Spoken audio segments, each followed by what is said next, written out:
Pensando nesse comecinho de ano, a gente sempre pensa em como que pode, né, ter um ano melhor, buscar melhorar, né? Tem uma palestra muito bonita da Lucilena Galvão que eu quis trazer para essa palestra, que é um pouco sobre vibração.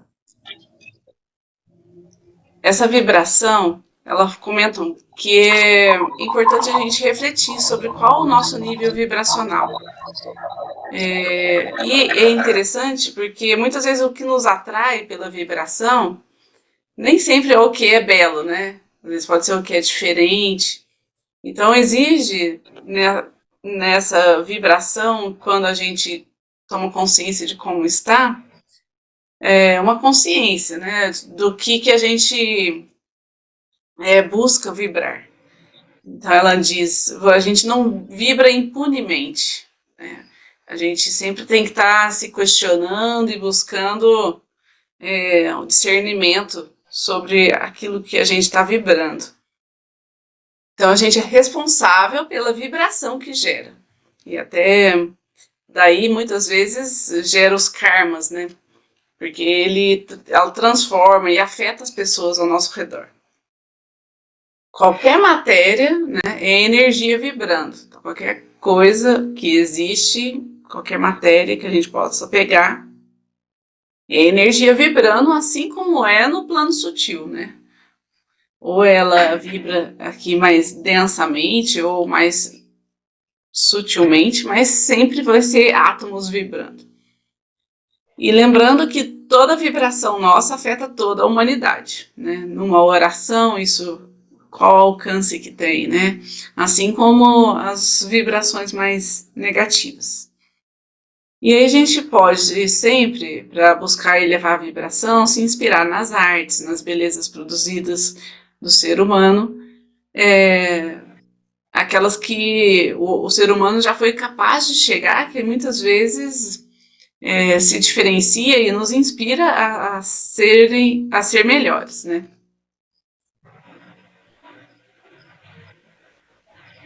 Bom, nessa busca por inspiração, a gente busca por mestres.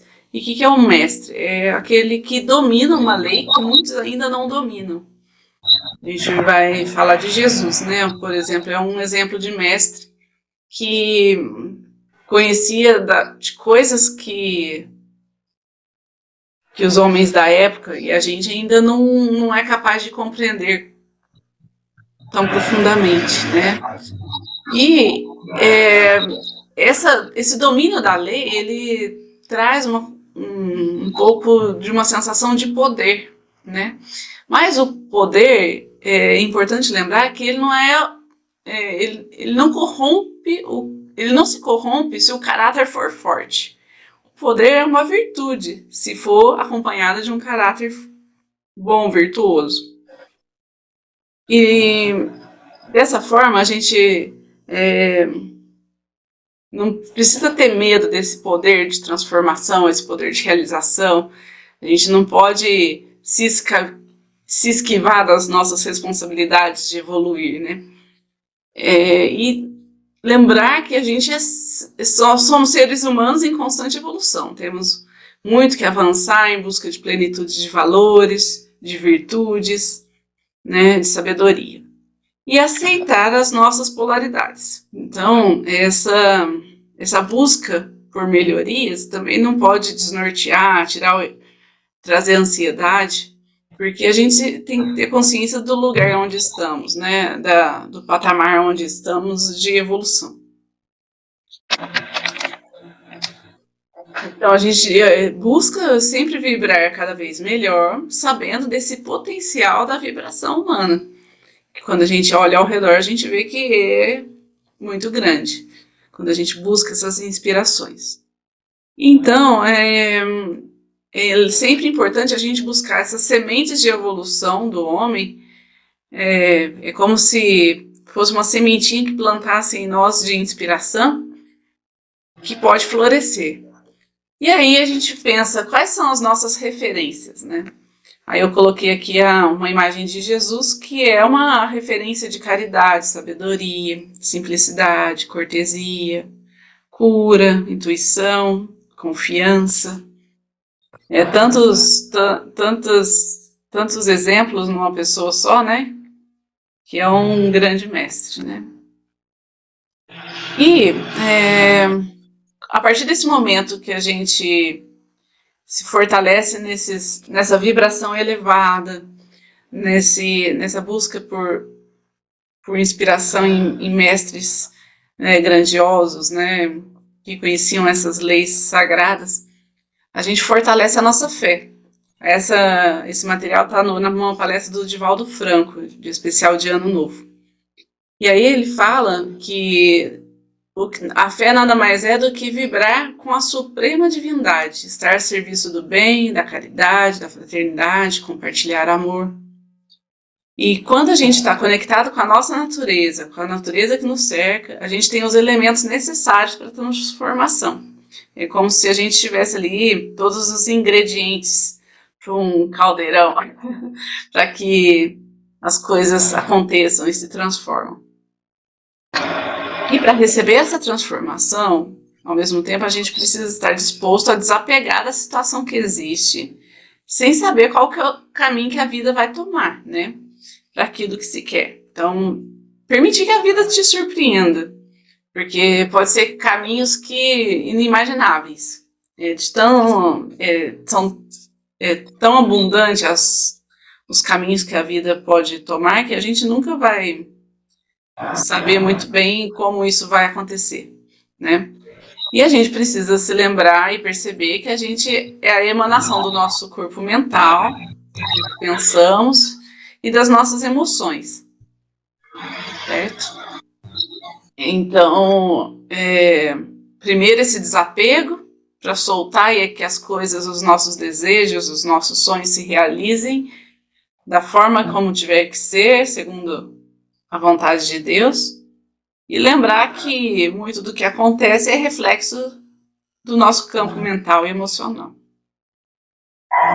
E aí tem uma frase que ele cita do Albert Einstein que só existem duas formas de viver a vida. A primeira é pensando que o milagre não existe. A outra é pensando que tudo é milagre. Eu lembro até do Antonieta, né, falando muito sobre isso, tipo, eu prefiro viver acreditando na espiritualidade, nas coisas boas que nos acontecem, né? Porque faz com que a gente viva de uma forma mais leve. E numa outra palestra, ele fala assim, bom, e aí, diante dessa frase, em quem que a gente vai preferir ser, né? É a pessoa que acredita nesses milagres, que confia. E é nos milagres do cotidiano que a gente escolhe ser os nossos próprios curadores. Somos uma consciência cercada de células ordenadas por ondas eletromagnéticas. E aí a gente vai se ajustando nossas vibrações, aprendendo com os contornos da vida.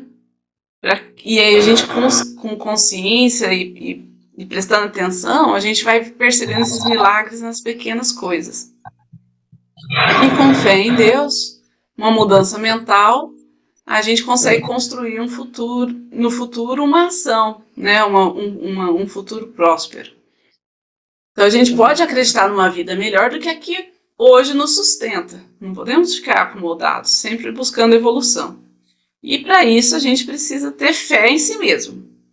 Essa fé em nós mesmos, no que a gente é capaz de fazer, é que nos movimenta, né? Então, no momento em que tomamos a decisão que a gente pode ser feliz hoje, nós já vamos ser abençoados com alegria, né? No mesmo instante. Tendo a consciência de tudo isso que pode acontecer de bom, de todo esse potencial de transformação, de realização, é importante a gente nunca esquecer, como adultos, né, que a gente tem o direito de ter problemas, tem o direito de enfrentar as dificuldades como adultos. Então, não estremecer, né, diante das pedras no caminho. Agora, durante esse processo de transformação, né, de busca, é importante que a gente encontre coerência no que se faz, né? Essa coerência, ela traz sincronicidade. E o que é essa sincronicidade? É estar conectado com uma inteligência da vida. Quando a gente está nessa conexão da inteligência maior, né, suprema, é como se a gente atraísse a boa sorte, porque a gente está alinhado com o nosso coração. E quando se apresenta o medo, o estresse, a gente sabe que a gente tem um templo sagrado aqui dentro e é só fechar os olhos e se reconectar, né? É através desse coração, desse templo, desse espaço interno, né, que a gente consegue retomar a coerência, a sincronicidade com a natureza, com essa inteligência da vida. E os resultados, muitas vezes, para acontecerem, quando a gente está em coerência, aquilo que a gente não consegue imaginar como isso vai ocorrer, a gente, por quê? Porque muitas vezes, para buscar esse resultado que a gente quer, a gente precisa transformar muitos sistemas. A vida vai transformar muitos sistemas ao nosso redor. Às vezes as soluções são complexas, e aí, para isso, exige da gente flexibilidade. É válido lembrar que a qualquer tempo a gente pode escolher um novo rumo, né? Um novo objetivo. Então, a qualquer tempo desse caminho, né? A qualquer passo, a gente pode ir se questionando e reavaliando qual que é o nosso objetivo, o nosso rumo, porque a cada passo a gente vai tendo uma nova perspectiva e aí a gente vai obtendo mais consciência, certo? Então não adianta também nem julgar as decisões que a gente fez no passado. Por quê? Porque também elas foram tomadas com a consciência que se tinha na época, certo? Bom, então, para buscar essa coerência, lembrar, né, de respirar, ouvir o coração, estar atento aos sinais, agir amparado na espiritualidade. Você sempre vai ter essas cartas na manga, porque estão dentro de você. E aí, trazendo um pouco essa questão de poder de realização, de transformação, vem muito forte o poder da chama violeta. Eu li um livro que chama O Estudo sobre a Alquimia, a Ciência da Autotransformação de Saint Germain. E aí, o Saint Germain sempre, com ele, vem essa frase do eu sou, né? Eu sou uno com Deus, vamos falar assim. Então, o nosso ser, ele pode alcançar essas graças através desse conceito de unidade. Que a gente não se esqueça que somos todos um com Deus. E diante dos erros, das nossas falhas, existe uma misericórdia grandiosa que é derramada abundantemente, né? Então, a gente tem todas as permissões, toda a liberdade, toda a abundância para seguir em frente e avançar e se melhorar. E diante disso, acessar esse poder do amor, da liberdade, de acessar a luz, né? Poder criativo. Mas para que tudo isso aconteça harmoniosamente, é preciso disciplina, fé e quietude meditativa. Então, essa alquimia do processo espiritual, que é o mais importante. Muitas vezes a gente busca por desejos, por sonhos materiais, mas aí avançando, né, no processo de evolução que a gente vai ver que primeiro se a gente tem que estar ancorado e sintonizado e fortalecido junto ao reino de Deus, para que depois a gente possa conseguir ter domínio do vento, das ondas, da matéria, da energia. Nesse livro até fala, né, o quanto Saint Germain conseguia transmutar energia até as pedras preciosas. Mas para ele conseguir esse poder de transformação nesse nível, né? Até ele fazia essa coisa de estar num lugar e ir para o outro, né? Do teletransporte aí, né? Tudo isso exige um nível de consciência e de um progresso espiritual muito elevado. E ele, nesse livro, até sugere alguns métodos para a gente poder fazer essas transformações. Primeiro quando você deseja algo, né, ou materializar algo, vamos falar assim, a gente, no primeiro momento, tem que desenhar um modelo mental desse objeto desejado, onde que isso vai se manifestar. Tentar compreender qual é esse modelo, qual é a fórmula da inteligência universal que está embutida nisso que se deseja. E aí tentar gravar isso na memória e na mente. Eu não me lembro um livro, acho que não foi na Segunda Vinda de Cristo, ou no Urante, eu não lembro, falava que Jesus, num momento de meditação, eu não lembro qual, ele teve uma intuição de como todo o corpo humano funcionava. Ele percebeu toda a mágica, toda a magia, assim, a perfeição de sincronicidades do corpo humano que acontecia. E aí eu fui pensando, a partir desse momento que ele teve essa consciência, será que então, tendo essa compreensão profunda, ele não melhorou ainda mais a capacidade dele de curar as pessoas, de amparar, né, esse estado humano? E então e aí a gente pensando nisso se ampara no próprio Cristo como ponto focal desse sistema solar, né? E aí a gente pode criar em qualquer espaço vazio, né, através dessa ação vibratória, um padrão de átomos daquilo que se deseja manifestar. Então eu acho que exige para qualquer manifestação, um desejo de manifestação, essa concentração, essa conexão com a inteligência universal, a inteligência divina, essa fé, né? E aí a gente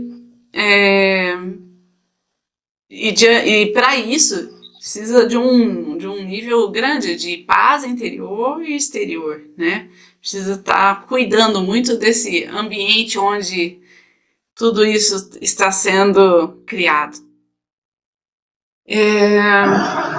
E o mais importante é que a gente tenha o discernimento, uma sabedoria de que tudo que se deseja ele deve servir para que eleve o campo de vibração, de ação para si mesmo, para a humanidade e para o próprio Deus, como a gente fosse servidores de Deus aí, né?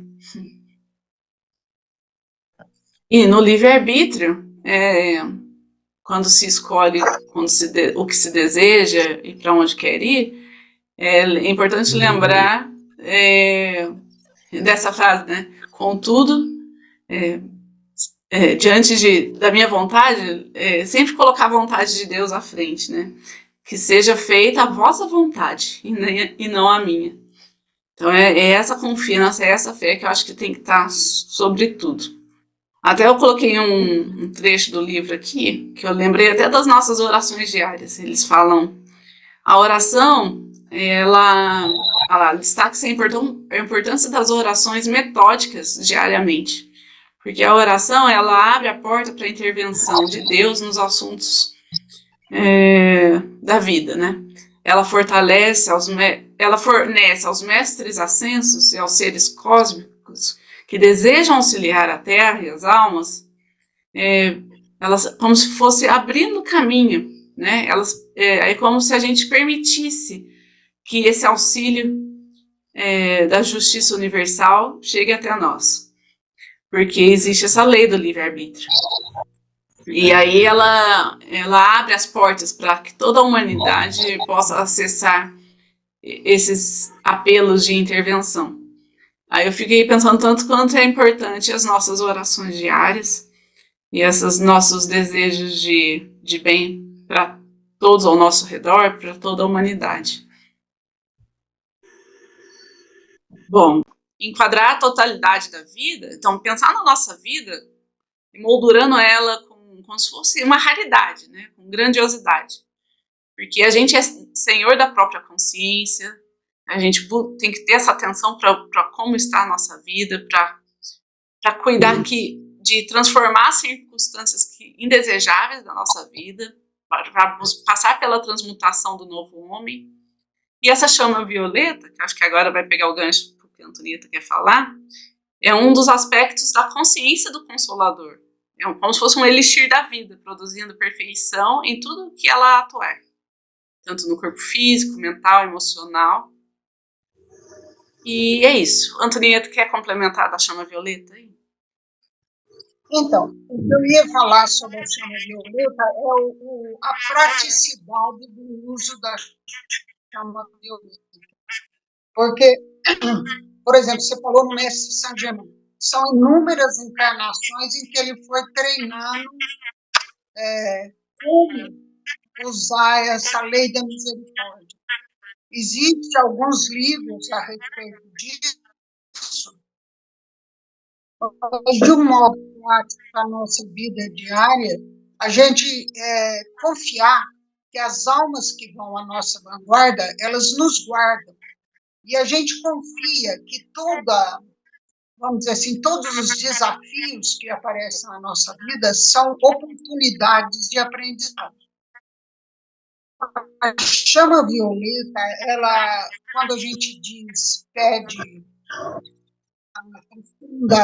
da energia cósmica nos nossos chakras, a chama violeta a gente pede no chakra coronário. Por quê? A lei da misericórdia e do perdão é tônica da chama violeta, porque, na verdade, tudo que nos cerca, ele é supervisionado por todas as entidades cósmicas, os arcanjos, os anjos, e todas as almas que vão à nossa vanguarda. Mas o Mestre Saint Germain, que se especializou no uso da chama da misericórdia, é interessante a gente observar o quanto essa chama vai agir agora nesse milênio, porque esses 2000 anos por vir, começando no ano 2000, é o ano da transmutação da Terra para uma escala superior.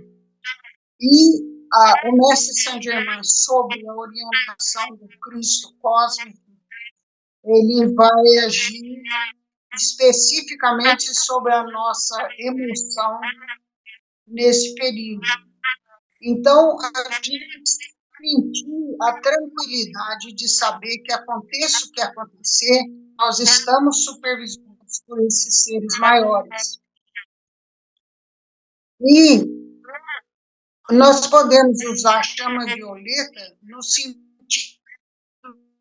de intenção a respeito do que acontece, é que deve ser reajustada com a intenção que nós recebemos do nosso eu superior. Então, a gente lembra que o eu superior nos conecta através do chakra coronário, a gente sempre usar essa confiança, para que a gente não tenha medo das possibilidades e dos desafios que nós vamos enfrentar. Por hoje, eu acho bom a gente parar aqui. Fazer a oração do Pai Nosso. Pai nosso que estais no céu, santificado seja o vosso nome, venha a nós o vosso reino, seja feita a vossa vontade, assim na terra como no céu. O pão nosso de cada dia nos dai hoje, perdoai as nossas ofensas, assim como nós perdoamos a quem nos tem ofendido. E não nos deixeis cair em tentação, mas livrai-nos do mal, que assim seja. Fiquem com Deus e boa noite. Acho que é isso, né, gente? Muito obrigada, viu?